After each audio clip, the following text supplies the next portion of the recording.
Bonjour à tous et bienvenue sur Autofocus. Alors aujourd'hui, on va déballer un petit paquet que j'ai reçu aujourd'hui. Il n'y a pas une très grande originalité, c'est du unboxing, mais vu que j'ai testé un site marchand différent d'Amazon, parce que j'ai plutôt l'habitude de traiter avec Amazon, en même temps je voulais vous en parler et puis on va voir si j'ai eu raison ou pas. C'est parti!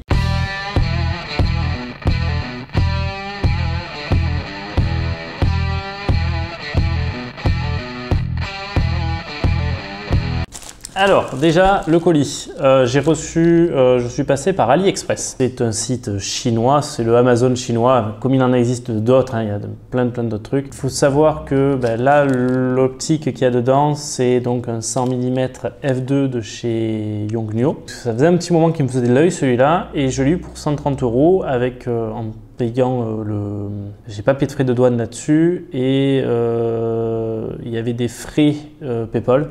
Voilà, donc 130 € en tout. Sur Amazon, au moment où je tourne cette vidéo, le prix a baissé. Il est passé à 169 €. Donc l'écart, j'ai économisé 39 €, j'ai attendu 15 jours au lieu de 2 jours sur Amazon, mais j'ai fait une économie de 39 €. Comme j'étais pas pressé du tout pour le recevoir, bon, c'était pas trop grave. Ce qu'il faut savoir quand même, c'est que voilà, là, Amazon a baissé son prix, il est à 169 € donc au moment où je tourne la vidéo. Mais il y a 15 jours, quand j'ai commandé, sur Amazon, il était à 220. Donc là, l'écart était bien plus justifié, l'écart de tarif. Donc on va voir un petit peu. De toute manière, Yongnuo, j'attends pas un service après-vente de fou. Que je passe par Amazon ou pas, c'est surtout par rapport au gars qui m'envoie le produit. C'est pour ça que j'ai payé par PayPal aussi en termes de sécurité. Je trouvais ça mieux. Voilà, bon allez, on va déballer ça tout de suite. Alors.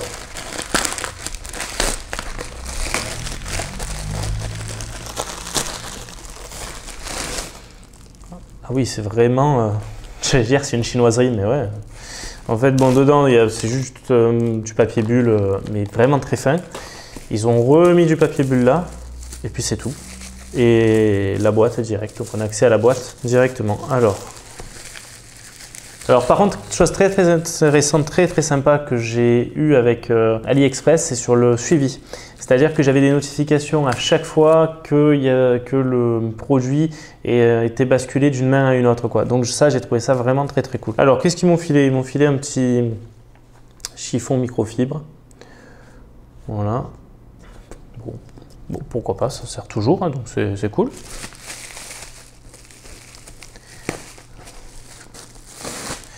C'est marrant, mais quand je vois ça, rien que la boîte déjà, rien que la boîte, ça me fait penser à une autre marque. Les Nikonistes comprendront. Alors, Yongnuo 100 mm f2, c'est parti. Alors, oh putain, ouais, c'est vraiment...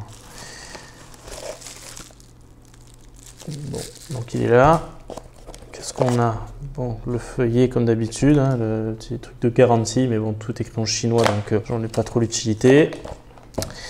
Alors, ils aiment bien le papier bulle, hein, par contre. Hein. Papier bulle fin, mais chiant quand même. Alors, par contre, si je dis pas de bêtises, c'est une copie conforme du 100 mm f2.8, je crois, Canon.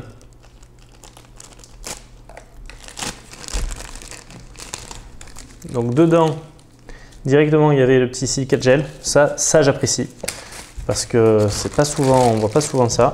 Et on a l'objectif directement. Alors ça fait, il y a un mélange de métal plastique qui est pas dégueu. Qu'est-ce que c'est ce truc? Alors a priori, je vois qu'on peut le connecter directement en USB. C'est quoi? C'est les USB-C, ça je crois. C'est pas mal ça. Donc ça doit vouloir dire qu'on doit pouvoir faire des modifications de l'AF assez précises. Donc il faudra que j'aille voir ça peut-être sur le site Yongnuo. Bon, allez, c'est parti. Donc on va, voilà, ça c'est bien ce qui me semblait. Yongnuo, il y a toujours des petits films pour protéger la lentille. Et devant c'est pareil. Ce que je vais regretter déjà d'entrée, ça je le savais, c'est que dans tous les cas, que ce soit sur Amazon ou autre, il n'est pas livré avec un pare-soleil. Alors, ce que je vais tester, c'est je veux vérifier si en fait tout le monde peut acheter ça. Putain, il pèse quand même. Hein. Donc je vais vérifier si tout le monde peut acheter ça. Pourquoi je dis ça? Parce que j'ai pris le D3100 pour tester, qui lui n'a pas de moteur intégré donc pour l'autofocus. Et je n'avais pas le D7100 sous la main, donc j'ai laissé à la baraque, donc j'ai pris le D50 avec moi qui lui a le moteur autofocus intégré. Donc on va d'entrée directe, je vais tester avec le D7100, comme ça, avec le D3100, comme ça je vais voir si l'autofocus fonctionne. Et comme ça, s'il fonctionne, ça veut dire que tous les possesseurs de T3000 jusqu'à la gamme D5000 pourront acheter cet objectif et l'utiliser. Donc ça fait un 150 mm hein, sur APS-C. Donc là, fonction MF et AF. Ouh, le bouton il est cheap par contre. Hein. Le bouton AF, MF, il est ultra cheap. Rien qu'au toucher, quand vous faites, ça se sent en fait. La fonction est liée, mais c'est cheap quand même. Hein. C'est vraiment, en termes d'ergonomie, il est beau, hein. C'est un très bel objet. Et c'est bon, l'autofocus marche. Donc là, il n'arrive pas à faire le point, donc il fait un bruit. Voilà, ça c'est quand il n'arrive pas à faire le point. Et quand il arrive à le faire, oh, oh oui. Ah, là, il n'arrive plus. Dès que je suis dans une condition de lumière un peu plus faible, mais globalement, on retrouve ça un peu partout. Et le focus, il est vachement rapide quand même. Je sais pas là si vous allez entendre, je vais faire le point. Donc là, je partais de l'infini à rien. Donc là, c'est le bruit qu'on a entendu, il y a quoi? Il y a une demi-seconde peut-être. Mais franchement, ça va, c'est rapide. Bon, franchement, ça va.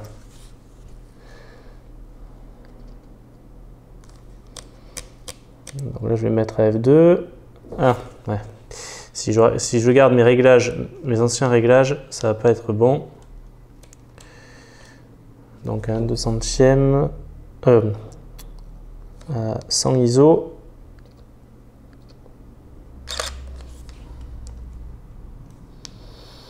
Ah bah écoutez, c'est propre. C'est propre. Il faut que je regarde plus en détail. Il va falloir que je fasse en fait des tests, des photos de détail. Je pense que je ferai un test. Dites-moi si ça vous intéresse que je fasse le test. Alors, ça ne sera pas un test très scientifique, mais si ça vous intéresse, ben, dites-le moi. Alors, bon, ben, je vais pas mal m'amuser avec, puis on verra bien. Alors, pourquoi en fait je le prends? J'ai pas testé donc sur plein format, mais je pense que sur plein format il n'y aura pas de problème. Pourquoi je l'ai pris? C'est tout simplement parce que je souhaite me séparer de mon 85 mm f1.4 de chez Samyang. Vous allez me dire, mon Dieu Mathieu, t'es complètement taré parce que le 85 mm c'est une bombe en termes de piqué, en termes de machin, tout ce qu'on veut. Sauf que ça sert à rien d'avoir un objectif qui pique si on s'en sert peu. Je l'ai acheté, le Samyang, je l'ai acheté en 2015. J'ai pas énormément de photos avec, à tous les coups je dois avoir quoi, peut-être une centaine en 3 ans. Et 100, je crois que je suis assez haut, je pense que j'ai même moins de photos avec. Donc j'ai pas beaucoup shooté avec le 85 mm pour plusieurs raisons. Déjà, focus manuel.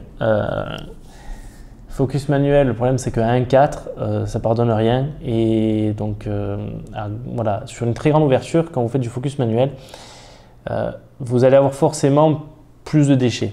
Sauf que moi, quand je m'en servais principalement, c'était pas nécessairement sur ces boîtiers-là, c'était sur boîtier argentique. Donc, je prenais le temps de faire ma photo pour avoir le moins de déchets possible. Mais dès que je mettais mon 85 mm sur un boîtier numérique, je faisais peut-être aller facilement une dizaine de photos pour en avoir une bonne. Et surtout que moi, souvent, qu'est-ce que je shoote avec principalement mon 85 mm? Ben, c'est mes enfants. plutôt le grand, parce que là pour l'instant la petite elle est encore petite, mais plutôt le grand.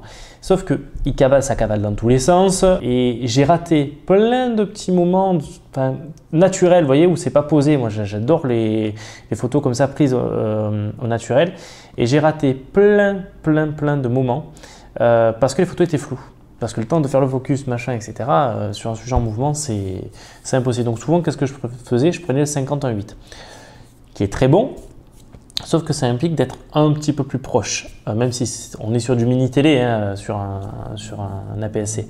Mais ça imposait quand même d'être assez proche. Et résultat, j'ai pas les mêmes résultats que je pouvais avoir avec une focale plus longue. Donc c'est pour ça que je pense que le 100 mm était un bon compromis parce que c'est un objectif qui, on rentre dans du télé, c'est comme si j'étais à 150 mm. Je préfère prendre ça plutôt qu'un objectif macro parce que les objectifs macro par définition ont des autofocus extrêmement lents. Alors attendez, vous me coupez si j'ai une connerie, mais en tout cas moi avec le 60 mm macro que j'ai, je ne l'utilise pas en fait pour les portraits finalement, parce qu'au départ je me suis dit je vais faire un peu de portrait avec, et en fait non, je l'utilise vraiment pour des photos de détail, etc. Mais pas du tout pour les portraits, plus en tout cas, parce que l'autofocus est trop lent. Et là avec ce petit téléobjectif, ouais, je pense que il va y avoir quelques bons moments avec. Donc voilà, il ouvre à 2. Donc je ferai les tests, les tests déjà pour moi au niveau du piqué, je regarderai un petit peu, mais je pense qu'il n'est pas dégueu. J'ai vu plutôt de bonnes critiques sur les sites anglais. Donc pour le prix, franchement, voilà. Ce qu'il y a de bien, alors il y a alors il y a cette bague, mais elle sert à quoi cette bague? Parce que normalement c'est la bague pour faire le point. D'accord, j'ai compris. Donc en fait, juste cette petite bague là, c'est la bague donc de mise au point manuelle. Il faut vraiment être en MF pour que ça marche. Si vous n'êtes pas en MF, ça tourne dans le vide pour rien, ça ne fonctionne pas. Donc, et quand on est en F, ben voilà, on fait le point. Et c'est tout. Et on shoot. Voilà, bon, c'était pas la vidéo de l'année, mais au moment où je vais publier cette vidéo, on sera proche des fêtes de Noël. Donc, je pense qu'il y a moyen que vous fassiez plaisir avec ce petit télé, pas très cher, un 100 mm f2 à 140 €. Et même si je prenais sur Amazon à 169 comme je l'ai vu passer ces derniers jours, franchement ça vaut le coup quand même, c'est pas cher du tout. Donc voilà, on verra avec les tests. Dites-moi vraiment si c'est quelque chose qui vous intéresse, que vous voulez que je fasse d'ici l'année prochaine, enfin si c'est une vidéo que vous voulez que je tourne, si vous êtes intéressé par un test un peu plus approfondi. Voilà, bah écoutez, c'est tout pour cette vidéo, c'est tout pour aujourd'hui. Je vous souhaite à tous de passer une excellente journée et n'oubliez pas que vous ayez un réflexe, un bridge ou même un compact. Le plus important, shootez!